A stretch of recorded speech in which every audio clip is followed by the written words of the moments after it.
Magandang hapon po. Baka masira. Meron po kami pag-aaral dito. Kung tawagin ng Bible study. Ayan po yung mga mga chikiting. Apo.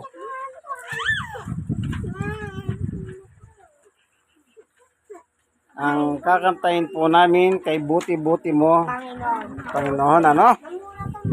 Ito naman po yung mag-asawa, si Tatay Ogos, Nanay Clarita Garan. Sila po yung head of the family sa dakong ito ng Paradise Site.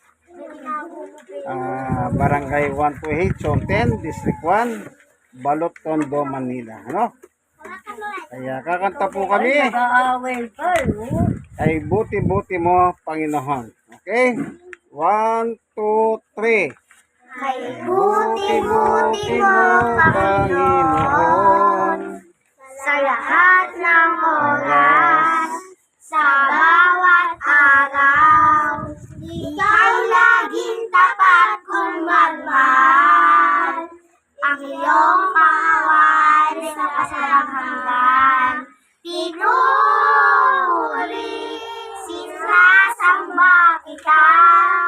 Dakilang Diyos at Panginoon, tunay na ika'y walang katulad, tunay na ika'y di magbabago. Mabuti ang Diyos na sa amin nagmamahal. Kay buti-buti mo, Panginoon, sa lahat ng oras, sa bawat araw. Ikaw laging tapat kung magmahal. Ang iyong kaway ay walang hanggan. Pinupuri, sinasamba kita. Dakilang Diyos at Panginoon. Tulay nga ika'y walang matulay. Tulay nga ika'y di nagbabago. Mabuti ang Diyos na sa amin nagmamahal. Mabuti ang Diyos na sa amin nagmamahal. Amen. O palakpakan naman ninyo sarili nyo. Ayan. Bata pa lang po, naaasa na sila sa paghawit. Maganda yan. Bata pa lang, pinibigyan na nilang kapurihan ng Diyos sa pamamagitan ng kanilang mga tinig. Ano po? Yan. Ay buti-buti mo, Panginoon. Panginoon Diyos, minsan pa, samahan mo po kami sa aming pag-aaral ng iyong salita sa hapon pong ito. Buksan mo po ang puso at isip ng bawat isa na nanonood ng ating munting video. Kung sila man po may dalang kabigatan sa buhay, yung paghahanin, at kung mayroon pong mga iba't ibang karamdaman o sakit, yung pagalingin. Tunay nga, Panginoon Diyos, wala pong imposible sa iyo. Sa ngalan ng aming Panginoong Yesus, Amen and Amen. Yan. Yan ano, magsisimula po tayong mag-aral. Ang ginagamit ni Tatay Ogos. Magandang balita, Biblia, yung malapad. At yung ginagamit ko naman po, itong manipis, New Testament. At meron pa rin ito na ito naman po ang sa King James Version. Ito.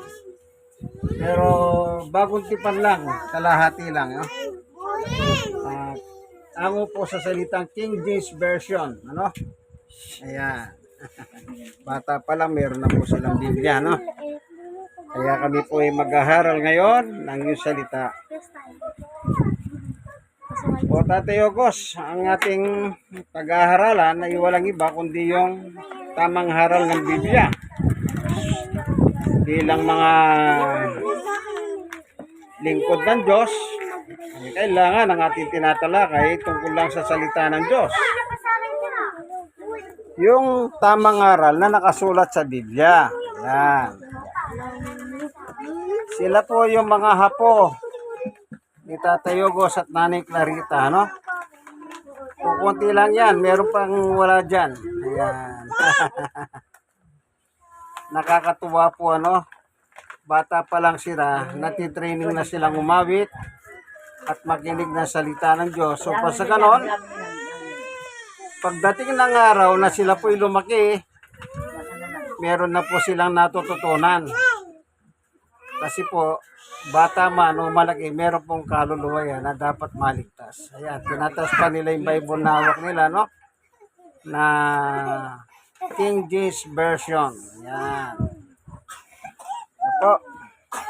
Ang ating tatalakayin, yung ating pananampalataya. Yang pananampalataya po ng tao, yan po ang hahanapin ng Diyos sa tao. Ano man ang kalagayan natin dito sa ibabaw ng mundo, tayo man po ay mahirap o mayaman, tayo po ay maganda o hindi maganda, gwapo hindi masyadong gwapo, ang hinahanap ng Diyos sa atin ay ang ating pananampalataya sa Kanya. Yan lang po wala pong hahanapin ng Diyos kundi yung pananampalataya natin sa Kanya. Amen. Yan po ang yan ang ating pag-aaralan tungkol po sa pananampalataya. At yung pananampalataya namang yan ay nababasa sa Biblia kung ano ang kahulugan ng salitang pananampalataya. Hindi po tayo gagawa ng sari-saring aral. Aral po sa Biblia ang ating papaksahin kasi po salita ng Diyos ang pag-aaralan. Ika nga kung saan nakasulat ang salita ng Diyos ay doon natin kukunin. Halimbawa, Tatay Ogos, tignan natin yung kahulugan ng salitang pananampalataya. Doon sa nakasulat po sa Hebreo. Meron nakalagay doon, chapter 11, verse 1. Yun po yung kahulugan ng pananampalataya. Kailangan basahin at makita natin, Hindi po pwedeng yung Hebreo 11. 1. Yun ang ating papaksahin. Ang kahulugan ng salitang pananampalataya o sa wikang English, faith.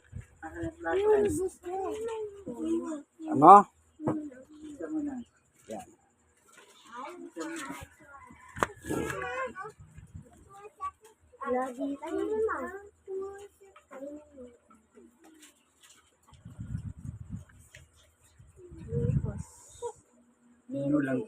Opo. 11:1. Yan ang kahulugan ng pananampalataya ayon sa Biblia. Ayan. Bata pa lang yan, nagbubuklad din sila ng Biblia. O sige nga, tignan natin mga bata kung marunong kayo. Hebreo. Napin niyo yung Hebreo title, si Tahas.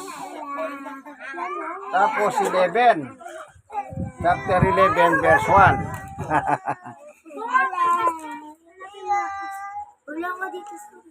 Tatay Ogos, pag nakita niyo po, nyo? Basahin po. Oo. Opo. Ang pananampalataya ay katiyakan na mangyayari ang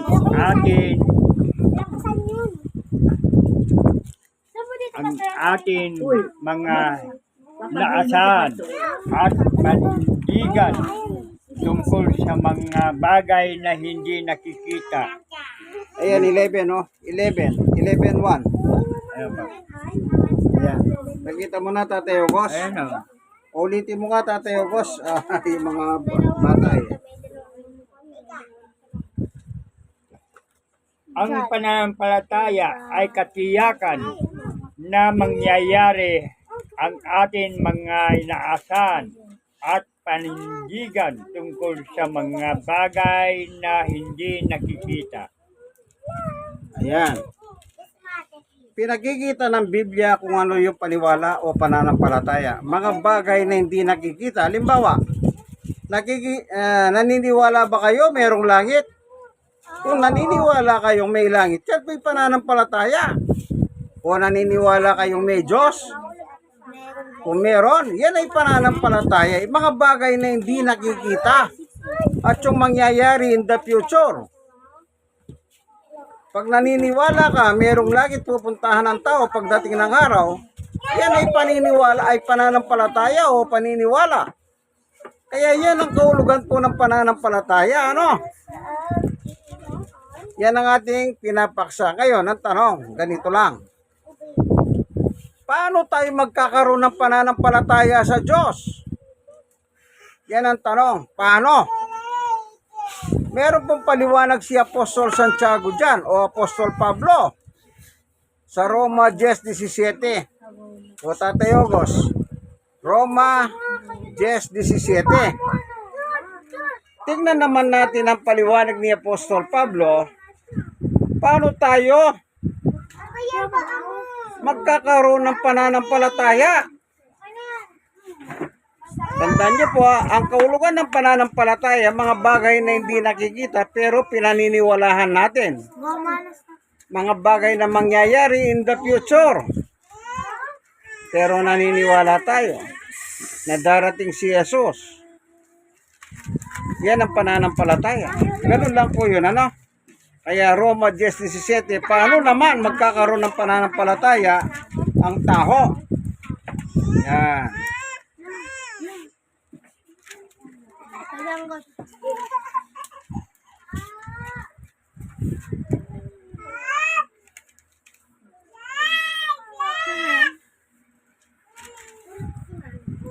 Babasahin po. Opo.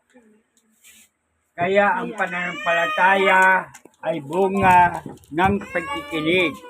At ang pagkikinig naman ay bunga ng pangangaral tungkol kay Kristo.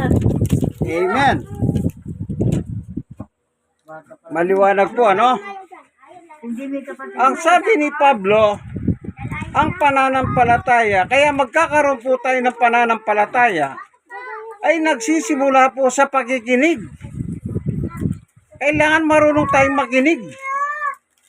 Ngayon, ang tanong, ano ang ating pakikinggan? Sinabi ni Pablo, aral ng ating Panginoong Yesukristo. Ibig lang sabihin po, ang aral ng Panginoong Yesukristo ang magdadala sa atin sa tamang pananampalataya. Kapag hindi aral ni Kristo, ay itapon nyo po, itakwil ninyo. Huwag nyo gawin, huwag nyo susundin. Ang susundin lang po natin ay walang iba kundi yung aral ng ating Panginoong Yesukristo. Yan po sinasabi ni Apostol Pablo. Oh, paulit natin. Tatay Ogos, ulitin mo ngayon 10:17 ng Roma. Ayan.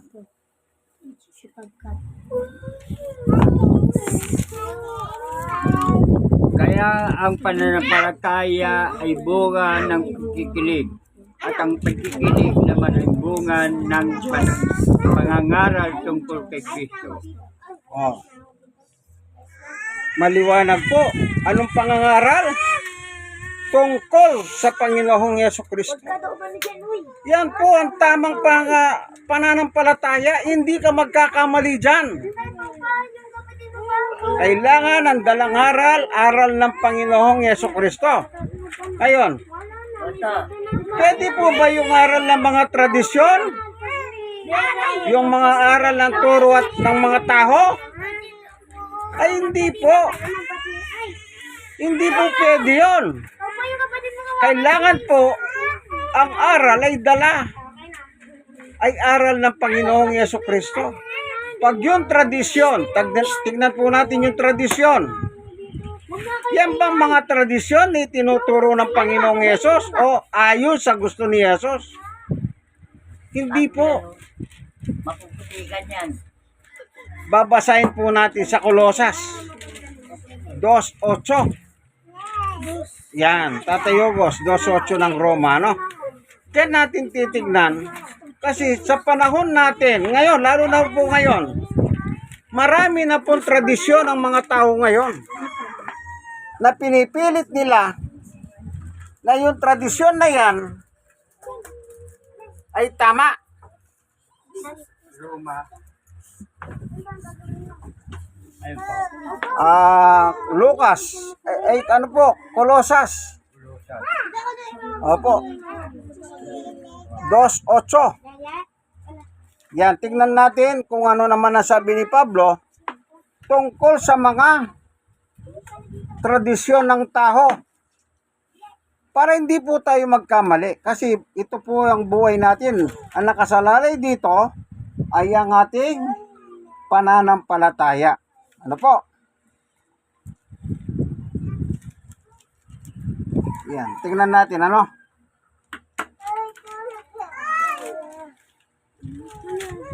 Kolosas 2:8. Kung yan bang tradisyon ay kung kanino galing yan. Yan, babasahin ni Tatay Ogos. Tatay Ogos, Kolosas 2:8. Mag-ingat kayo upang hindi kayo mabihag inuman sa pamagitan ng walang kabuluhan, karunungan at pandaraya na ayon sa mga tradisyon ng mga tao at mga talutunin ng mundong ito. At mga ito ay hindi ayon kay Kristo. Ayan. Maliwanag po. Ano daw yung tradisyon ayon kay San Pablo? Alituntunin ng mundong ito. So, hindi ibig sabihin po, kung mo alituntunin ng mundong yan, ay okay na. Hindi. Hindi nga ayon kay Kristo eh. Ibig sabihin po, pag alituntunin ng mundong ito, yan ay aral lang tao dito sa mundo. Kasi po ang tao nasa mundo. Kaya maraming reliyon po, pag inanapan mo sila ng talata ng Biblia, sinasabi nila, ito naman kinalakihan namin ito eh. Ito ang sabi ng aming mga ninuno. Wala po silang biblical verse na mababasa. Kundi sinasabi nila, hango ito sa mga ninuno namin eh. Kaya namin pinaniniwala na tinuturo sa mga kabataan namin, sabi nila. Ganun po ang mga tao, mga tuwiran. Hindi naman po natin sila masisi, unang-una. Wala po silang alam sa Biblia eh. O tignan natin ang Panginoong Yesus Kristo, ano? Tatayo ko sa tignan nga natin yung Marcos 7. Meron kasi sinabi si Jesus Christ dito, ano? Na sinasabi niya yung tungkol sa mga salit-saling sabi ng mga tao.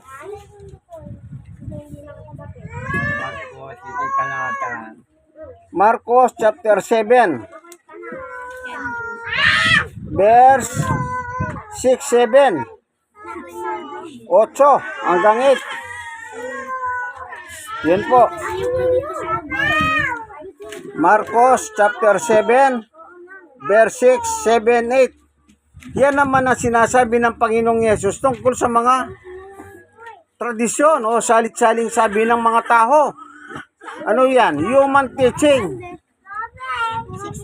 Ayan. Oh. Chapter 6 ng Marcos. Ay, chapter 7 ng Marcos. Simula yan sa 6, 7 at saka sa 8. Yan, mga bata, nagbubuklat din sila ng Bible. Maganda po yan para matuto sila. Yan. Pag-aralan ninyo, ano? Ang libro, nasa itaas yung title, ha? Ito, nasa itaas lagi yung title, ha? Pag nakita nyo ganyan, 7, ibig sabihin, nasa 7 kayo niyan. No? Yan. Maganda po yan, bata, nagsisikap na sila. Ayan, si Tatay Augustin, hinahanap niya rin, ayun o. Katuwang po ang kanyang may bahay, si 7, di ba ito? Nanay Clarita, ano? Subalit. Chapter 7, 6, 7, 8 po. Basahin mo po. Pwede ang ganyan, be. Babasahin. Opo. Sinagot sila ni Jesus, mga kunwari, tama nga ang sinasabi ni Isaiah tungkol sa inyo ng kanyang lula. Ang paggalang sa akin ng bayan, ito ay pagkunwari lamang, sapagkat ito ang bibig at hindi sa pusong bukal. Walang kabuluhan ng kanilang pagsamba, sapagkat tinuturo nila galing sa Diyos sa kanilang mga utos. Pinabaliwalaan nyo ang utos ng Diyos at ang sinusunod nyo ang mga tradisyon ng tao. Yun lang po. Kita nyo po, ano sabi ni Jesus? Ang sinusunod ninyo, tradisyon ng tao. Salit-saling sabi. Kaya yung kanila pong pagsamba sa Diyos, ang sabi ng Diyos, walang kabuluhan ang inyong pagsamba. Nakakatakot po pala yan. Sumasamba sila, pero yung kanilang pagsamba ay wala palang kahulugan, wala palang kwenta. Kasi po, ang sinusunod nila, salit-saling sabi o mga tradisyon ng tao. Yan din po ang patutuho ni Apostol Pablo doon sa kanyang mga kababayan. Roma, Tatay Hugos, tignan naman natin ang patutuho ni Apostol Pablo.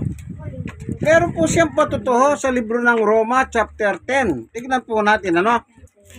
Kasi po si Pablo, yung kanyang mismong kababayan, nakikita niya kasi. Kaya siya po ang mismo nagtestimonya sa kanilang ginagawa.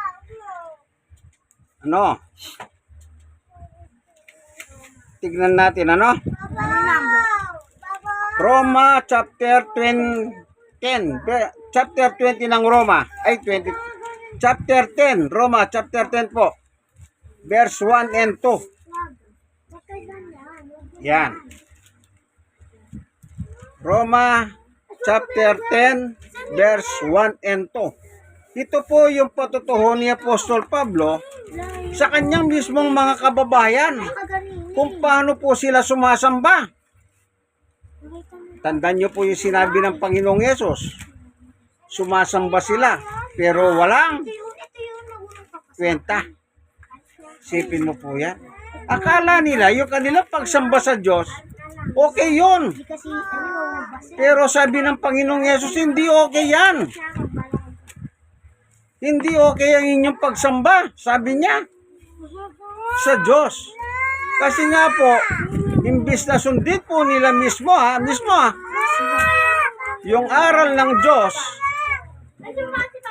ang sinusunod nila ay mga tradisyon nila o yung kinalakihan nila. Ganyan din po ang testimony ni Apostol Pablo. Tignan po natin, babasahin po ni Tatay Hugos. Babasahin po. Opo, Roma 10:1-2.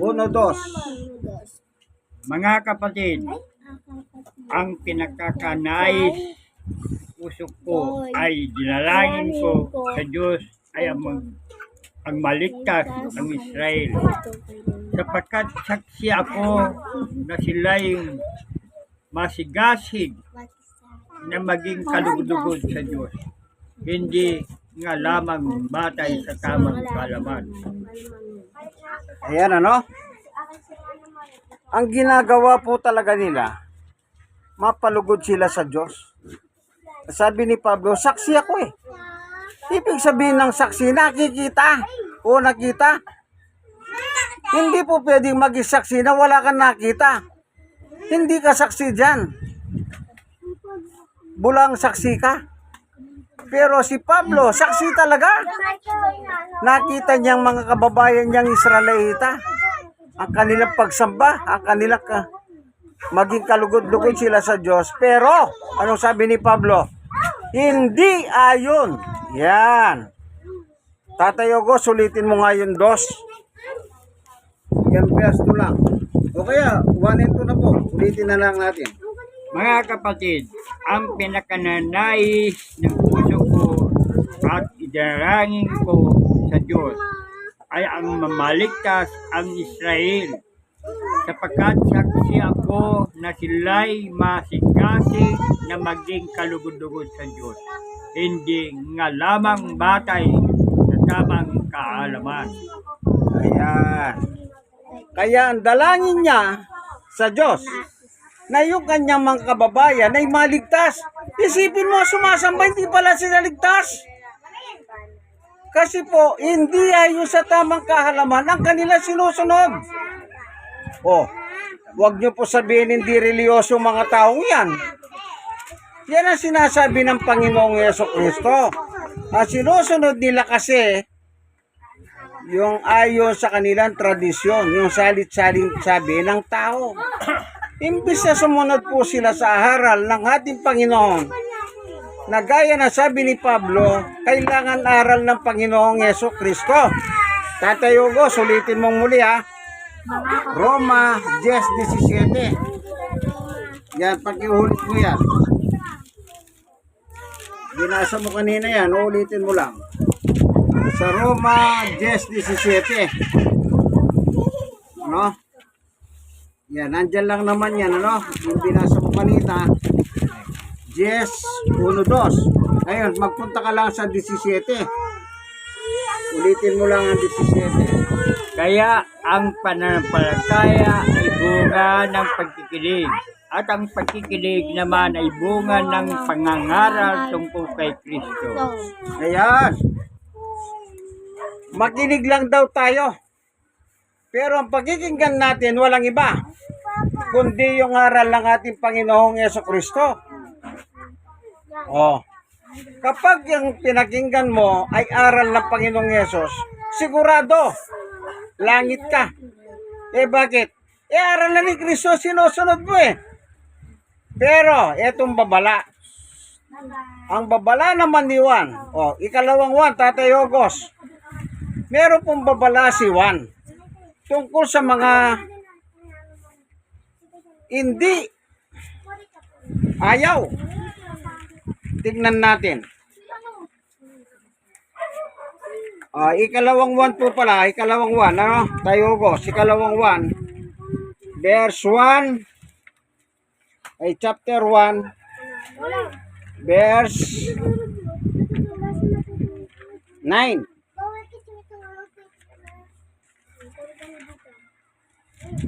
9, 10, 11. Yan. Ikalawang 1, chapter 1, verse 9, 10, 11. Diyan makikita natin yung babala. What? Opo, ikalawang 1. Opo. Then,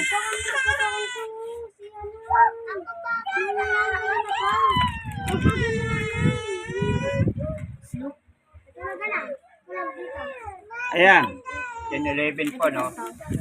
Sa 9, 10, 11. Ayan.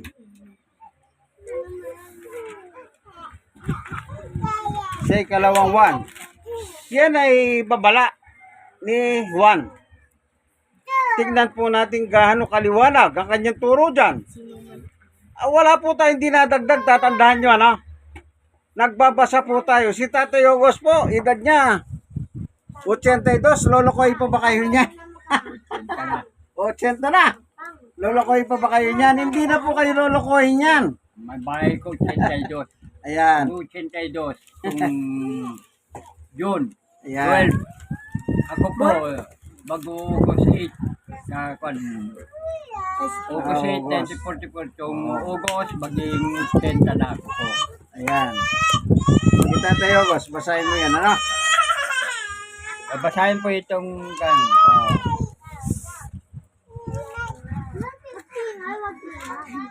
Mag-ingat nga kayo upang huwag mawalang saysay ang amin pinagpaguran. Sa halip ay lubusan ninyong magandang ang kantimpala. Ang hindi nanatili sa turo ni Kristo, kundi daragdag dito na walang kanyang ang Diyos. Sino man manatili sa turo ng Kristo ay nasa kanya ang Ama at ang Anak. Sino man dumating sa inyo na ibang turo ang dala ay huwag niyong tanggapin ang iyong mahinig, huwag niyong magin. Ayan. 11. Tapos na po yung 11. Sapagkat ang buwabati sa kanya ay maging kaysa niya ang masamang gawain. Ayan. Pag hindi aral ni Kristo, masamang gawain. Oh. Kaya sabi ni Juan, kapag may lumapit sa inyo na hindi aral ni Kristo ang dala, kundi nagdadagdag, may tradisyon, and so forth and so on, ang sabi niya, huwag niyong tatanggapin. Palayasin niyo. Sabi ni Juan huwag niyong tatanggapin. Di palayasin mo. Kasi pag tinanggap mo siya, nagiging kay sa kanya sa kanyang masamang gawain. Kita niyo po, masama po pala ang aral na kung ano-anong aral. Kailangan yung aral lang po ni Jesus ang ating dadalhin. Wala na pong iba. Nakakatakot, kaibigan. Nakakatakot. Mag-isip po kayo. Hindi po tayo ng loloko dito. Binabasa po natin sa Biblia. Magandang balita Biblia ang ating binabasa. Panghuli, tignan naman natin ang aral ni Jesus. Kaya sa kanya ba galing o sa Diyos? Yan. Tayogos 1:12, 49, 50. Ano po ang bunga ng tamang pananampalataya? Diyan makikita na natin. 49. 50. 1:12, 49, 50. Diyan makikita natin ang bunga ng tamang pananampalataya. Kaya ang tanong, kanino galing ang aral ni Jesus? Sa kanya ba? O kung kanino galing? Yan. Pangulit talata po yan, ano? Bago tayo mananalangin, magpapasalamat, ano? Pag-ibasa mo Tatay Ogos, ano?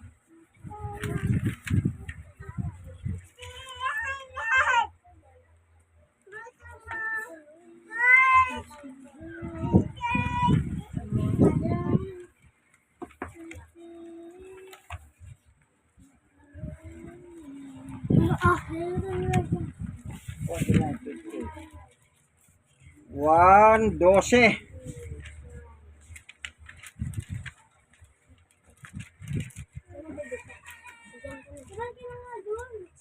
Babasahin ko, ano? Sapagkat hindi ako nagsasalita ng mula sa sarili ko lamang. Ang Ama na nagsugo sa akin ang siyang nagutos kung anong aking sasabihin at ipahayag.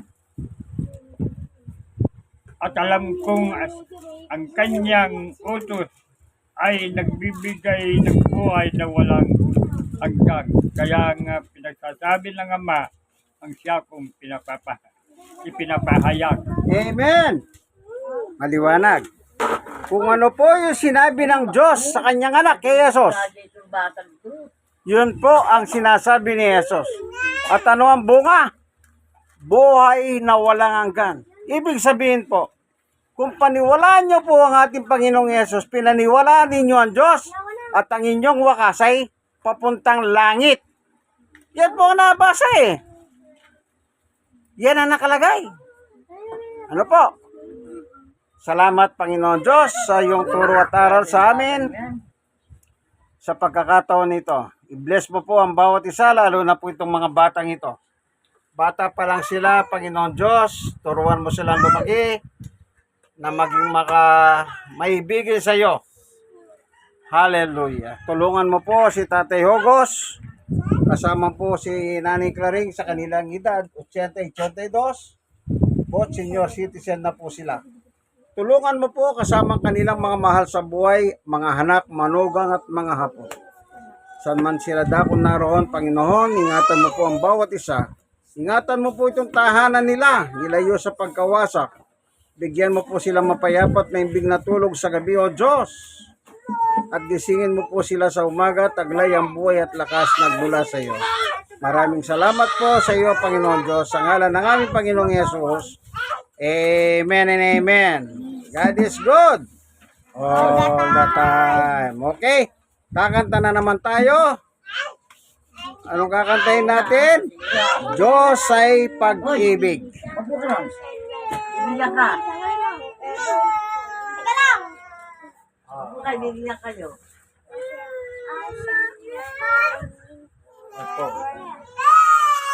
Mabuting bagay na hinahawitan po natin ng Diyos, ano? Maupo ka din sabi. Bibigay sa'yo. Ama na, upo. Sapagkat ang Diyos ay nalulwalhati sa pamagitan ng tinig. Hindi. Ano po? Yan. Ito po. Diyos ay pag-ibig. Ito po ang inyong kaibigan kay Jesus, Brother Manny Bautista, na nagsasabi like and like, share and share. Mag-subscribe naman po kayo, ano? Nandito po tayo sa Paradise Site, Barangay 128, Zone 10, District 1, Balot Tondo, Manila, sa tahanan ni Tatay Hogos at Nanay Clarita Garan. Okay, Diyos ay pag-ibig. 1, 2, 3.